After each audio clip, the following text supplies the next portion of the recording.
कि बीरेन्द्र सिंह को पता है उनकी सरकार हिंदू मैतेई वोटों के दम पर है, इसलिए उनकी नीतियां कहीं न कहीं एक पक्ष की तरफ झुकी हुई हैं। ये साफ बोल रहा हूं मैं।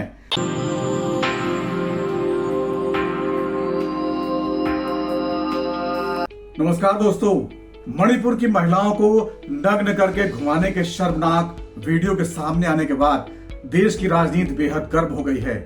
देश ही नहीं, पूरी दुनिया में इसको लेकर भारत और मोदी सरकार पर सवाल खड़े हो रहे हैं। संसद के मॉनसून सत्र में विपक्ष लगातार हंगामा कर रहा है।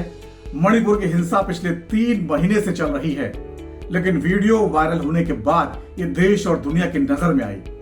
विपक्ष और दूसरे आलोचक मणिपुर को लेकर केंद्र सरकार, खासकर प्रधानमंत्री नरेंद्र मोदी की लगभग 2.5 महीने की चुप्पी और 2 महीने तक इन महिलाओं की एफआईआर पर कोई कार्रवाई न होने को लेकर सवाल खड़ा कर रहे हैं। लेकिन मणिपुर की सच्चाई केवल एक वायरल वीडियो से नहीं समझी जा सकती है।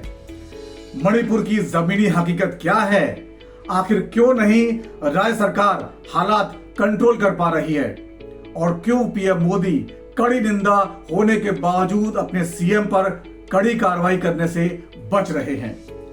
क्यों नहीं प्रधानमंत्री को विपक्ष के हमलों से फर्क पड़ रहा है? और कहीं वीडियो सामने आने कारण मामला एक पक्षी तो नहीं हो गया? मैतेई हिंदुओं पर जो अत्याचार हो रहा है उसकी बात इस वीडियो ने कहीं दबा तो नहीं दी है? आइए आज पूरी पड़ताल करते हैं। लेकिन आगे बढ़ने से पहले आपसे गुजारिश है, अगर अभी तक आपने हमारे चैनल को सब्सक्राइब नहीं किया है तो जरूर कर दीजिए ताकि आपको नोटिफिकेशन मिलते रहें।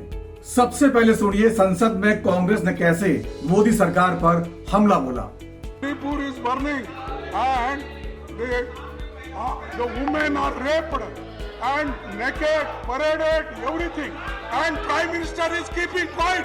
अब सुनिए कैसे पीएम मोदी ने वीडियो सामने आने के बाद अपनी प्रतिक्रिया दी है। मेरा हृदय पीड़ा से भरा हुआ है, क्रोध से भरा हुआ है। मणिपुर की जो घटना सामने आई है, किसी भी सभ्य समाज के लिए ये शर्मसार करने वाली घटना है। पाप करने वाले, गुनाह करने वाले कितने हैं, कौन है, वो अपनी जगह पे है, लेकिन बेइज्जती पूरे देश की हो रही है। तो प्रधानमंत्री नरेंद्र मोदी ने संसद के मॉनसून सत्र के पहले दिन ये चुप्पी तोड़ी थी। प्रधानमंत्री ने वायरल वीडियो को शर्मनाक करार दिया, लेकिन मणिपुर की बीजेपी सरकार के सीएम एम बीरेन्द्र सिंह पर कोई कार्रवाई का वादा नहीं किया। इसके साथ ही उन्होंने कांग्रेस शासित छत्तीसगढ़, राजस्थान इनका नाम लेकर ये बताने की कोशिश की है कि इस तरह की घटनाएं, ये समस्याएं लगभग सभी प्रदेशों में हैं, जिनकी हम निंदा करते हैं। इस घटना पर राजनीति भी शुरू हुई तो बीजेपी नेताओं ने विपक्षी पार्टी की सरकार वाले राजस्थान, छत्तीसगढ़, पश्चिम बंगाल और बिहार जैसे राज्यों के इस तरह के जो केस हैं उनका उदाहरण देकर ये बतलाने की कोशिश की है कि महिलाओं के खिलाफ हर राज्य में अत्याचार हो रहे हैं। सब पर बात होनी चाहिए। राजस्थान के सीएम अशोक गहलोत ने भी पलटवार किया। कुल मिलाकर जिस तरह सियासी दल तेरे राज्य की गलती मेरे राज्य की गलती से ज्यादा बड़ी थी, या तुम्हारी सरकारों के राज्य में भी ऐसा होता रहा है, ये वाला रवैया अपना रहे हैं, उससे साफ है कि सियासत कहां पहुंच चुकी है। ये तरीका एक तरह से जनता को बेवकूफ बनाने और घटना की प्रतिक्रिया को कमजोर करने के लिए इस्तेमाल किया जाता है। सच्चाई यह है कि देश के बाकी हिस्सों में जो घटनाएं हो रही हैं सभी शर्मनाक हैं, लेकिन इस आधार पर मणिपुर के थम्बोल जिले में कुकी महिलाओं के साथ हुए दुर्व्यवहार को कमतर साबित नहीं किया सकता। जो वीडियो सामने आया है वो बेहद शर्मनाक है। दुनिया के सबसे बड़े लोकतंत्र में महिलाओं के साथ ऐसे अमानवीय और घिनौने कृत्य की जितनी आलोचना की जाए कम है। इसके लिए शब्द भी एक तरह से कम पड़ जाएंगे। इस बीच कुछ ऐसे वीडियो भी सामने आए हैं जिसने पूरे देश को दहला दिया है। सुप्रीम कोर्ट के चीफ जस्टिस डीवाई चंद्रचूड़ ने भी केंद्र सरकार और राज्य सरकार को सख्त कार्रवाई का निर्देश दिया है। चीफ जस्टिस ने तो यहां तक कहा कि या तो सरकार कार्रवाई करे, नहीं तो हम खुद इस मामले में हस्तक्षेप करेंगे। इसके जवाब में सोशल मीडिया पर सुप्रीम कोर्ट को भी शक के दायरे में खड़ा किया जा रहा है। ये पूछा जा रहा है कि आज आप मणिपुर पर जो तीखी प्रतिक्रिया दे रहे हैं, लेकिन राजस्थान और छत्तीसगढ़ और पश्चिम बंगाल में जब ऐसी घटनाएं होती हैं तो आप ऐसी प्रतिक्रिया क्यों नहीं देते? यानी कहीं न कहीं सुप्रीम कोर्ट को भी नहीं बख्शा जा रहा। तो आप समझ सकते हैं किस लेवल का मामला है, कितना गंभीर है। ममता बनर्जी ने इस पर केंद्र सरकार को आड़े हाथों लेकर क्या कहा है, सुनिए। बेटी बचाओ स्लोगन दिया ने आप लोगों ने। भाजपा कहा गया आपका बेटी बचाओ स्लोगन? आज बेटी जला रहा है, आज बेटी जल रहा है, आज मणिपुर जल रहा है, आज पूरा देश जल रहा है। तो सियासत अपनी जगह है, लेकिन मणिपुर का मामला इतना आसान भी नहीं है। इसे समझने के लिए आपको इसका पूरा बैकग्राउंड जानना होगा, जिसकी जड़ों में दोनों समुदायों के साथ हो रही गहरी नाइंसाफी शामिल है। दरअसल मणिपुर की राजधानी इम्फाल राज्य के बिल्कुल बीचों बीच में है। पूरे प्रदेश का केवल 10% हिस्सा है, जिसमें प्रदेश की 57% आबादी रहती है। बाकी चारों तरफ 90% हिस्से में पहाड़ी इलाके हैं, जहां प्रदेश की 43% आबादी निवास करती है। इम्फाल घाटी वाले इलाके में मैतेई समुदाय जो हिंदू हैं, उनकी आबादी ज्यादा है और मणिपुर की कुल आबादी का उसमें इनकी हिस्सेदारी करीब 53% बैठती है। और आंकड़े देखें तो सूबे के कुल 60 विधायकों में से 40 विधायक मैतेई समुदाय से आते हैं। और वहीं दूसरी ओर पहाड़ी इलाकों में 33 मान्यता प्राप्त जनजातियां रहती हैं। इनमें से प्रमुख रूप से नगा और कुकी जनजातियां हैं। ये दोनों जनजातियां मुख्य रूप से ईसाई हैं। इसके अलावा मणिपुर में 8% मुस्लिम और 8% सदमाही समुदाय भी है। अब एक और नियम जान लीजिए जो इस विवाद की जड़ में है। भारतीय संविधान के आर्टिकल 371C के तहत मणिपुर की पहाड़ी जनजातियों को विशेष दर्जा और सुविधाएं मिली हुई हैं, जो वहीं के दूसरे समुदाय मैतेई हिंदुओं को नहीं मिलती। लैंड रिफॉर्म एक्ट की वजह से मैतेई समुदाय पहाड़ी इलाकों में जमीन खरीद कर बस नहीं सकता, जबकि जनजातियों पर पहाड़ी इलाके के अलावा घाटी में भी आकर बसने पर कोई रोक नहीं है। इस गैर बराबरी की वजह से मैतेई हिंदुओं को लगता है कि उनके साथ गहरी नाइंसाफी हो रही है। यहां ये ध्यान रखिए कि मौजूदा बीजेपी सरकार मैतेई हिंदू वोटों के दम पर ही आज सत्ता में है, जो सीएम एम बीरेन्द्र सिंह को पूरी तरह सपोर्ट कर रही है। शायद यही कारण है कि सीएम को अभी तक हटाया नहीं जा सका है। मोदी भी उनको हटाने की हिम्मत नहीं कर पा रहे हैं। सीएम ने यहां तक कह दिया है कि मैं तो इस्तीफा देने जा रहा था, तो मैतेई समुदाय के लोगों ने मेरा इस्तीफा फाड़ दिया, मुझे इस्तीफा नहीं देने दिया। यानी कहीं न कहीं दबाव की राजनीति है। तो कहीं न कहीं मैतेई समुदाय यानी राज्य के बहुसंख्यक लोगों के दिल में सीएम एम बीरेन्द्र सिंह के लिए खासी जगह है। आप समझ सकते हैं कि जगह क्यों होगी। अब समझिए असली संघर्ष कहां पर है। दरअसल मैतेई हिंदुओं को और नागा कुकी आदिवासियों के बीच संघर्ष के 3 बड़े मुद्दे हैं। पहला है हिंदू मैतेई को पहाड़ी इलाकों में जमीन न खरीदने का अधिकार देना।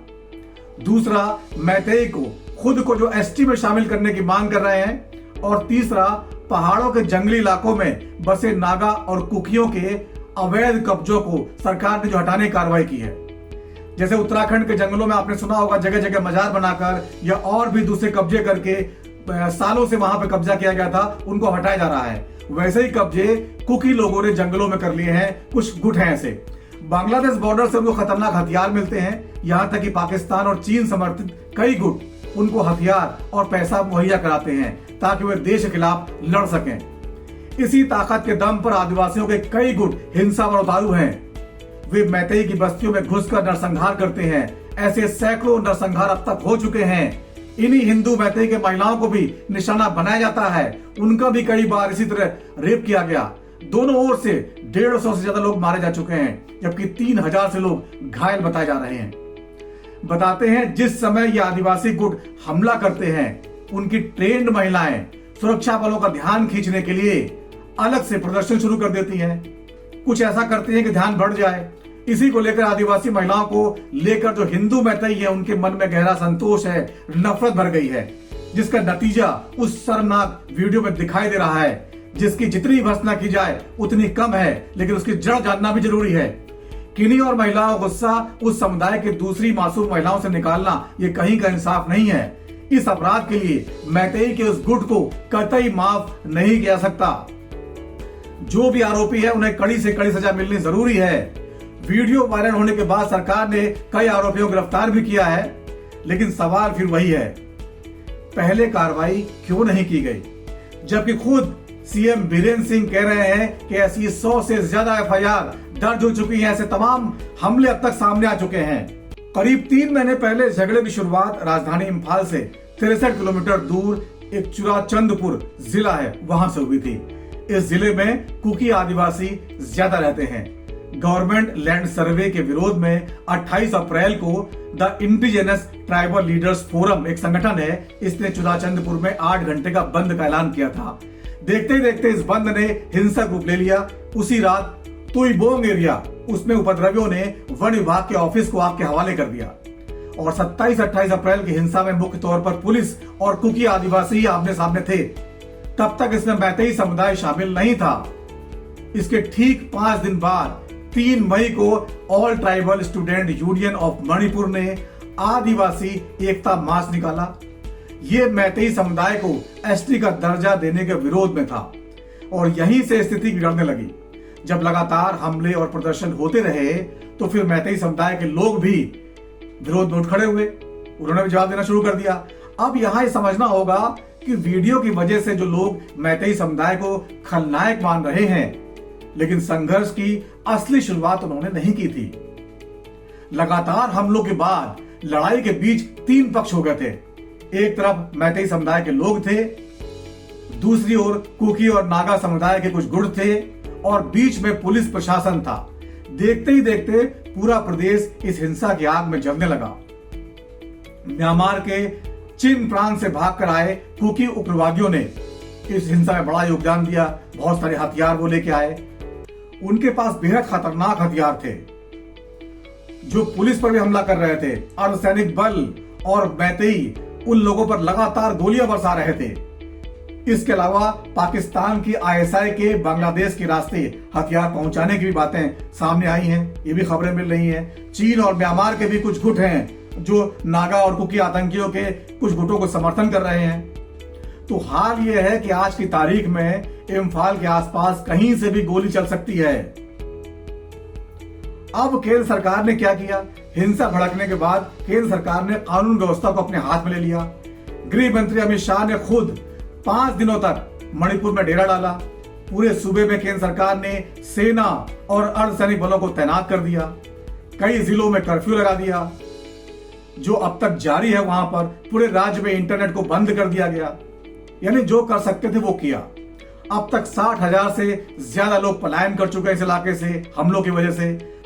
मुख्यमंत्री बीरेंद्र सिंह ने बताया है अब तक 40 उग्रवादियों को मुठभेड़ में मारा जा चुका है, जबकि 150 मणिपुरी मारे गए हैं। पुलिस, सेना और अर्धसैनिक बलों को भी साफ संदेश है, अगर कोई हिंसा भड़काने या हिंसा करने की कोशिश करता है, साजिश करता है, तो उस पर सख्त कार्रवाई की जाए। म्यांमार बॉर्डर पर निगरानी बढ़ा दी गई है। यहां से बड़े पैमाने पर हथियार उग्रवादियों तक पहुंचते हैं, उसको रोकने की कोशिश की जा रही है। अब सवाल उठता है, सीएम बीरेंद्र सिंह मजबूर हैं या जानबूझकर कड़ा कदम नहीं उठाते? तो इसका जवाब यह है कि बीरेंद्र सिंह को पता है उनकी सरकार हिंदू मैतेई वोटों के दम पर आई है, इसलिए उनकी नीतियां एक पक्ष की तरफ झुकी हुई हैं। ये हम साफ तौर पर समझते हैं। लेकिन दूसरा सच ये भी है कि नगा और कुकी आदिवासियों के पीछे कई ऐसे आतंकी गुट हैं जिनको पाकिस्तान, चीन और बांग्लादेश से खुलेआम हथियार मिल रहे हैं। वो घाटी में आकर हिंदू मैतेई को मार रहे हैं। इस पर न कांग्रेस बोलती है और न बाकी दूसरे दल बोलते हैं, न ममता बनर्जी बोलती है। सबको एक ही पक्ष दिखाई देता है, जबकि पीएम मोदी को अंदर की सच्चाई पता है, लेकिन वो बोल नहीं सकते। वे जिस पद पर हैं ज्यादा सच्चाई बता नहीं सकते। वैसे भी अगर बीजेपी ये कहती है कि नगा कुकी को सरकार कंट्रोल नहीं कर पा रही है, तब भी सवाल उठेगा कि केंद्र और राज्य में आपकी सरकारें हैं, फिर भी आप इंसाफ नहीं दे पा रहे हैं, कंट्रोल नहीं कर पा रहे हैं। इसलिए पीएम मोदी ने इतने दिनों तक चुप्पी साध रखी थी। हालांकि गृह मंत्री होने के नाते अमित शाह ने दौरा जरूर किया था। अब सवाल उठता है कि समस्या का समाधान कैसे निकलेगा? तो पहला तो यह है कि एक ही राज्य के सभी लोगों को जमीन खरीदने का समान अधिकार मिलना चाहिए। जब कश्मीर में बाहरी लोगों को जमीन खरीदने का अधिकार मिल गया है, तो फिर मणिपुर में उसी राज्य के लोगों को अधिकार क्यों नहीं मिलना चाहिए? जहां तक मैतेई हिंदुओं को आदिवासी दर्जा देने की बात है, तो इस पर आयोग बनाया जाए, जिसकी रिपोर्ट के आधार पर फैसला हो, जांच हो। बहुत सारे रास्ते हैं। इसके अलावा पहाड़ी इलाकों से आदिवासियों के कब्जे हटाने की जहां तक बात है, तो अपराधी और आतंकी तत्व हैं, उनके खिलाफ कड़ी कार्रवाई जरूरी है। लेकिन जो सामान्य नागरिक हैं, सामान्य आदिवासी हैं, जो रोजी रोटी के लिए वैसा कर रहे हैं, उनको उसका अधिकार मिलना चाहिए। ये सरकार को समझना होगा। मणिपुर की बीजेपी सरकार को वोटों का लालच छोड़कर कहीं न कहीं राजधर्म का पालन करना होगा। समान कार्रवाई सब पे करनी चाहिए, ताकि पूरी दुनिया में देश की बदनामी को बचाया जा सके। सब कुछ वोट नहीं होता। तो ये थी मणिपुर की जमीनी सच्चाई। लेकिन दोनों धड़े एक तरफा जो बातें बताते हैं आपको, बहुत सारे मीडिया, कुछ गोदी मीडिया के लोग हैं, वो सच्चाई को दबाते हैं और खुलेआम सरकार का समर्थन करते हैं, जबकि मोदी विरोधी पत्रकार केवल सरकार पर निशाना साधते रहते हैं। दोनों पक्षों की बातें आपको कोई नहीं बताता, जबकि समस्या की जड़ में जो बातें हैं उनका समाधान जरूरी है। इसलिए हमने आपको दोनों पक्षों से रूबरू कराया। तो इस वीडियो फिलहाल इतना ही। हमारे चैनल को सब्सक्राइब जरूर करिए, लाइक करिए, ताकि हमारा हौसला बढ़ते रहे। नमस्कार।